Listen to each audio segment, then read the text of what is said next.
Hey folks, this is Ben Gessel. How's it going? Just making a quick video here before going to bed. Um, so, hopefully I'll have some more time to do stuff I want to do. Hopefully. But I'm working hard, that's for sure. Getting stuff done. So, I wanted in this video to talk about um, something that I think, yeah, we all deal with. We all experiences, that sort of thing. And it's so I drive a lot because I've been always driving to students' homes, and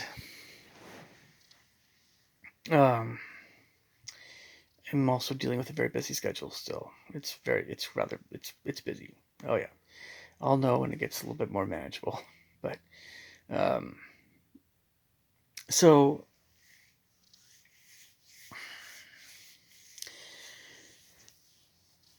if I haven't mentioned this before, I want to focus on this idea of knowing when you're gonna make a meal, right? Breakfast, lunch, dinner, something in between, right? If you, I've sometimes I have two meals a day, sometimes three. It kind of alternates, but usually it's two or three. And but the thing about this train of thought is how to know when your body is telling you stuff about what it wants. So it's kind of like we might have a desire to have certain foods because of their just in the mood for it or a flavor thing. Sometimes there's our own likes and dislikes that go along with that, but sometimes, in some cases, it's actually your body saying, "Oh, I actually do need these foods for the nutrients, the minerals, or whatever it has in it." And sometimes it's hard to know the difference between your body actually saying, "I want this food," and your body saying, "I have a food addiction and I just want that food because it feels good." So let's talk about this a little bit. What this means. Um, and how to tell the difference. So, and I'm just going to go through the different um, physical sensations, cravings, and feelings that you have when you're hungry. Um, and also go through different food groups. So, right off the bat, it's so hard when you're really busy to get to eating your vegetables on a regular basis. Um, it's so hard. And the hardest times to do that is when you're just exhausted and you've had a long day because vegetables, green vegetables, don't have very many calories. And um, at those times when you're just exhausted, but you're still kind of hungry, all you want is just to go for that convenient thing that's ready to eat. That is going to be more fuel food oriented. Absolutely. It's not that you mean like you can discipline yourself to eat vegetables still, but not exclusively vegetables. Or yeah, but for those folks that can manage to make their own salad, that's some serious discipline. I mean, that's yeah, sheesh. But anyway, vegetables. So with regard to vegetables, there are some vegetables that have a whole bunch of nutrients, and some that, but vegetables in general are going to have a whole bunch of nutrients. Many like asparagus, and broccoli, and spinach, Swiss chard, and collard greens. These are some of the. Cabbage. There's so many vegetables that have a wide variety of nutrients, but they don't have much in the way of macronutrients. They're not much in the way of either carbs, protein, or fats. And so you always need to pair vegetables with something that's a bit more fuel food oriented. But when you eat vegetables, particularly those that have darker greens or those that have more nutrients, you're going to be fully satisfied in regard to. Um, it's kind of a feeling where um, you won't need you won't need to. You don't feel like you need to eat as often, so you can actually eat fewer calories and still be just fine. Um, and you know you're just fine when you might have a slight. Uh, you could eat a cookie, but maybe you don't want to. We don't need to. Uh, or you could have whatever. Vegetables are probably always welcome. If you have room in your stomach, you can have a little bit more of those, sure. But it's that fiber. The fiber always fills you up. But when you're eating a very nutrient-rich diet, when you don't need to eat as much, and um, unless you're really just expending a ton of calories, then you probably need to support that a bit more. But yeah, you just eat 2 meals a day. If you have three, they're very small. They're just you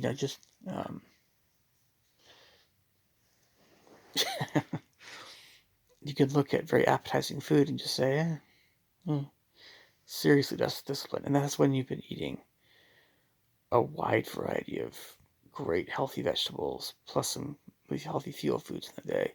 You just don't need to eat it. And sugar is one of the things that I'm most aware of regarding being addicted to it, of course, from my own personal experience. Meat, I think, is a little more subtle. But I think if someone's eating steak every day, there's a good chance they might get a little bit addicted to it. But I personally don't think it's as likely to get addicted to steak as it is to get addicted to sugar. Getting addicted to sugar is much more of a real thing than getting addicted to eating meat, I think. Chocolate is kind of more along the lines of sugar, but I don't think chocolate is as addictive as sugar is. But I think it's more addictive than beef. Dairy, I've heard, is also addictive. I don't have dairy, so I really wouldn't know, but that's an interesting addiction. Personally, I think it's probably, well, we all know that between sugar, uh, chocolate, cheese, or dairy, whatever, and beef or red meat, the worst situation is being addicted to sugar. Then after that's probably it's worse to be addicted to dairy, but either chocolate or dairy. If it's more milk chocolate's worse. If it's dark chocolate's better. Beef, I think, is not the worst thing to be addicted to, but they're all not so amazing in large quantities. But it's just that when your body is craving certain minerals, and you can actually you can look up online that there are certain minerals that your body actually is craving but you might think that you want sugar or something like that instead of it. It's all online. I can't remember what it is exactly, but so if I want something sweet, uh, what I often do is I'll just go with a protein or something that's mineral, or like I'll eat some peanuts, and I'll see if I still want that sweet thing still. And chances are I don't. Maybe I want something cold. It doesn't have to be sweet, just cold. In that case, it's water. I might have some noon juice tablets with water, or I might have a little bit of fruit, something like that. But whatever. Um, so anyway, vegetables. It's kind of like a lot of things. Eating vegetables tends to remedy a lot of things that you know. Okay, so I think beans are a great thing to have on hand. Just to have got canned beans. I had some canned beans tonight. It was perfect. They have potassium, fiber. They're great in a pinch. Um, Nuts and seeds are definitely very convenient. I always have them. I mean, and if you have nuts and seeds along with vegetables and beans, you're getting a wide variety of nutrients, and vitamins, and minerals. And things, so it's less likely that you're going to have any cravings for stuff. Um, it's nice to have something tasty once in a while, but or flavorful. But grains tend to, I think, increase the sugar um, cravings or starch cravings. Um, breads, I think, can be addictive that way. And so, when you want bread, which well, I want bread. There's a strong link between that desire and desire for sugar, I think. But it kind of also depends on the nature of the bread you're eating as well. But um, so I still think the way that we do grains, at least in the United States, not so great. No, it's not so great. But it's you could do worse, I guess. Um, fruit is refreshing, so I'll treat it like a dessert. And um, the more that I think fruit is um,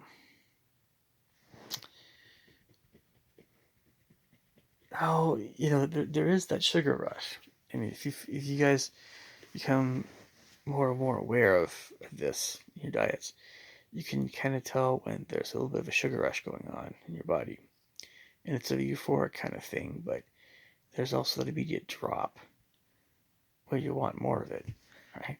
So for a little bit of time, you're like, yeah. And then, of course, when the sugar goes down, low sugar levels goes down, you might feel it. You might feel it extremely.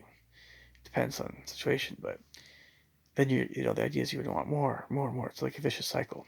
So um, that's why if you have a sugar craving and you just end up having some fiber, something fibrous with some protein, like maybe some peanuts and some carrots or something, so carrots and celery. That's why the sugar craving goes away, because you're having some fuel foods, so your body's like a lot less hungry, but all those minerals, all those nutrients in the lower sugar foods are satisfying the craving that you actually have without it being super sweet. Right? Fish and eggs are so nutrient dense, and so if you include eggs in your diet along with your greens and vegetables, you feel you don't have to eat as much. Um, Also, I think if you have a more pleasant or a much more, you tend to have a better outlook on life in general when you eat healthier. It affects your moods, it affects everything. Um, those days when I kind of force myself to eat a salad or my celery, right? Celery and carrots, especially that celery, and I eat my vegetables. I mean, it always pays off. I always end up treating people better. I always end up having uh, a more a more level-headed emotionally, or I can still be emotional in a good way or sensitive. But I mean, maybe I'm less. It's less of a hot cold thing, or less of a extremes of euphoria and depression. If I have for some reason, if I have a bunch of if I ever have some considerable amounts of more unhealthy food. Depends on the nature of what it is and how much I'm having of it, I suppose. But I guess I'm referring more to donuts. I haven't had donuts really for a long, long time. But or cake, donuts and cake, and ho hos and Twinkies. That stuff can really make a person very up down emotionally. Um, have you noticed that folks that have it's not yeah, I mean, if you're handling diabetes better, okay, then it's gonna be different. But if it's those folks that don't know they had diabetes, or they're not handling it very well, or just forget diabetes for a second. there are folks out there that are eating a lot of pastries, for instance, as well as maybe nuts. Candy is often not consumed very much in general, but yeah, a lot of candy, but more like the pastries, as well as a lot of breads, but like the refined breads, of course, and a lot of soda, fruit juice, sure, but yeah, especially the soda and the pastries and all the refined breads and fried foods. That person, that lifestyle, that person is going to be, if they're staying up late, they're sleeping in all the time. On some level, I think I've been through some of that to the extent of my life, some of that. And it's not the greatest thing. I don't think I've been as bad as some folks that way, but um, that kind of diet, if that's the primary, that's going to make someone really seriously depressed in the long run and very, very moody. And it's going to age them faster. It's going to go, well, yeah. So, um, but getting back to some um, aspects of knowing what foods you want to eat when, or paying attention to your body that way. My body seems to want a lot of times, in the morning at least, eggs. I haven't eaten eggs for a few days now. I think I'd like it with better with oil, a little bit of extra virgin olive oil from one country of origin, first cold pressed and stuff. But my body kind of seeks out with everything that I've learned about nutrition and everything I'm buying and eating. My body likes it when I eat something that has a whole bunch of nutrients in it. It's nutrient dense stuff. So it's always thanking me after having something more very nutritious. Um, for me, chicken and beef, especially chicken. See, I like beef, but I think I just got a whole bunch of it just to kind of be in the food storage for a bit. And beef is great here and there, but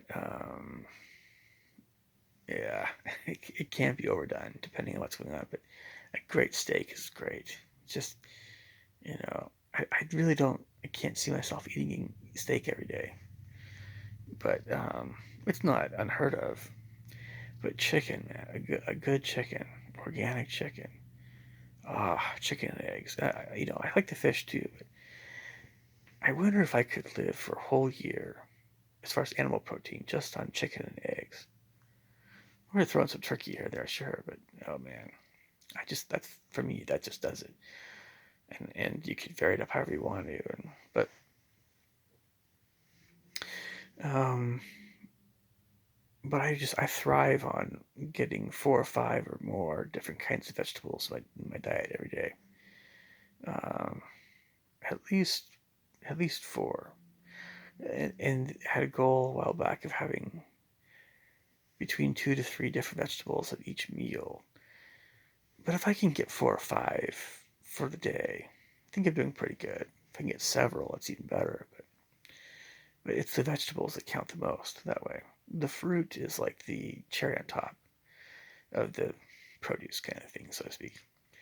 But it's nice getting a variety of colors still, and also a little bit lower sugar stuff in that area too. The avocado, the olive, and the nuts and seeds and beans are kind of like the fuel foods that are plant foods for me. And um, I mean, I've been eating a fair bit of peanuts recently, as well as avocado, some olive. Um,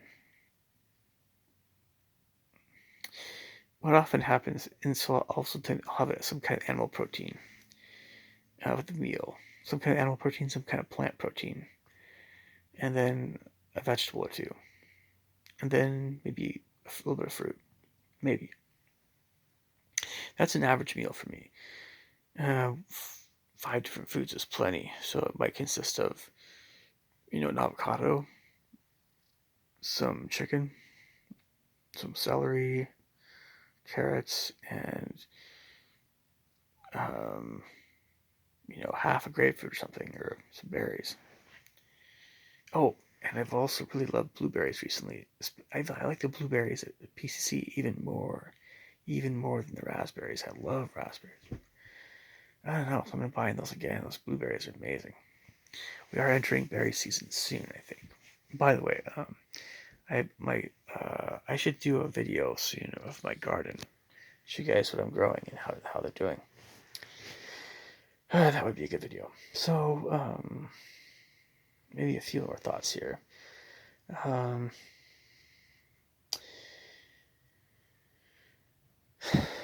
Regarding eating healthy, but um, wondering if you're getting, all the minerals you need to get to, and those kinds of feelings that you get that are more based around um, maybe you're a little bit low in some area, in some nutrient. Well, um, there's a lot of them. That's the trick. Um, it's really easy for me to tell if I am getting enough of the niacin kind of like more animal protein, B vitamin. But B vitamins are very associated with energy. And, do you have the energy so you can work out, go weightlifting or running for a while, or, those B vitamins are so vital that way. Vitamin A is, if your eyesight's doing good, then you're probably getting enough vitamin A. Vitamin C is if you're healthy, you're not getting sick a whole bunch. Sorry, just scratching here. Vitamin D is if you can go to the dentist's office repeatedly and never have any cavities. Yeah, if your bones feel good, your teeth feel good, that's vitamin D. Vitamin E is skin. Vitamin K is also bones. K2, that sort of thing. But calcium is good, but we gotta be careful that we're taking too much of it, or that we get the not the calcium carbonate, not that one. Calcium, the other kinds of calcium. And you can get a lot of calcium from dark greens. You really can. Um, I don't always believe in anti-nutrients, or I also believe that it's not always vital for us to get 100% of our RDAs of every single nutrient.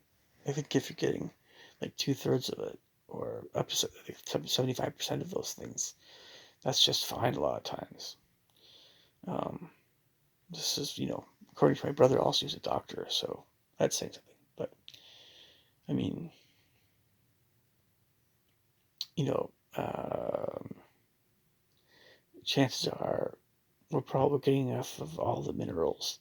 A lot of minerals are found in animal proteins, in eggs, fish, poultry, and meat, and also nuts and seeds and beans, and also vegetables. So if you're eating all those foods and nuts and seeds, you're probably getting enough of most of those minerals.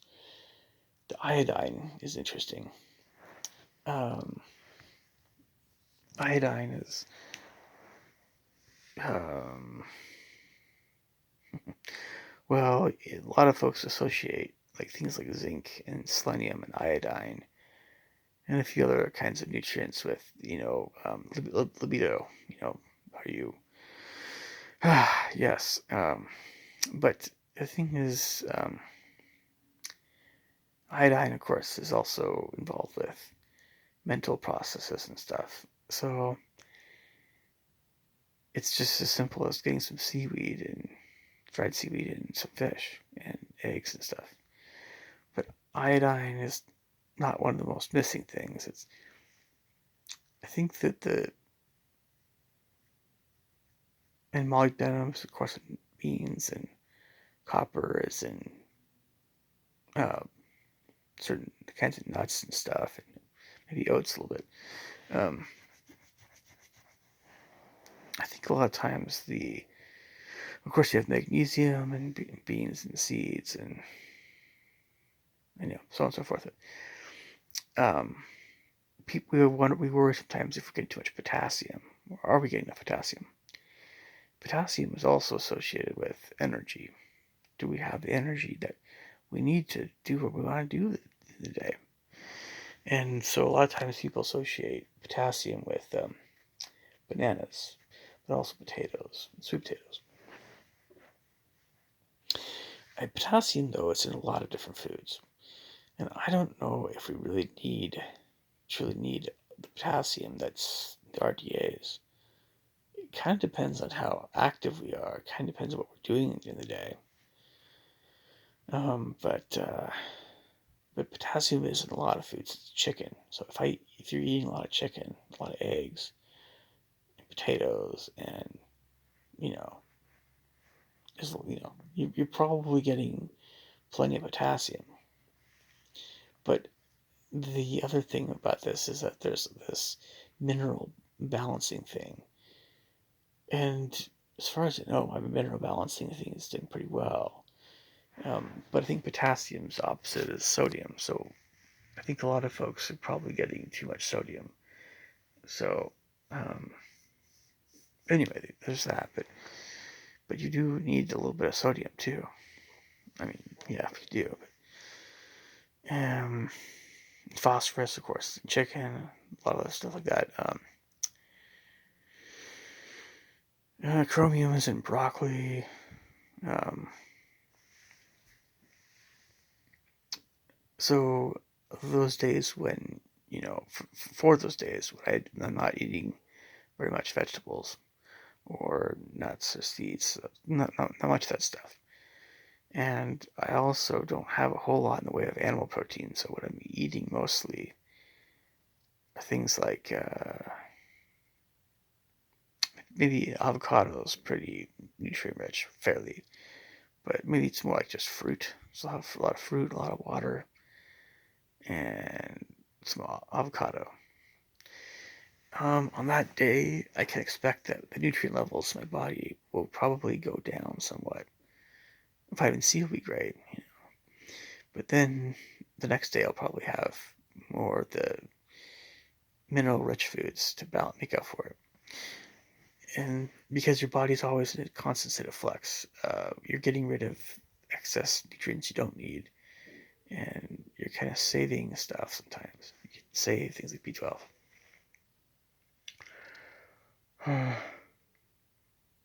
So I don't know. It's a process. It's like the more that a person can free themselves from food addictions, the more like a person can free themselves from that stuff, the more that you can kind of tell what your body's telling you to eat more of. Um, and then it's especially the case with I think it's especially the case with eggs again, eggs and poultry only somewhat, but it's the dark greens and the eggs and um, like pistachios a little bit and or seeds, sunflower seeds and stuff, pumpkin seeds and salmon, stuff like that. Um, anyway, if you guys have any thoughts or comments below, leave me the thoughts and comments below. Catch you guys later. Take care. Bye.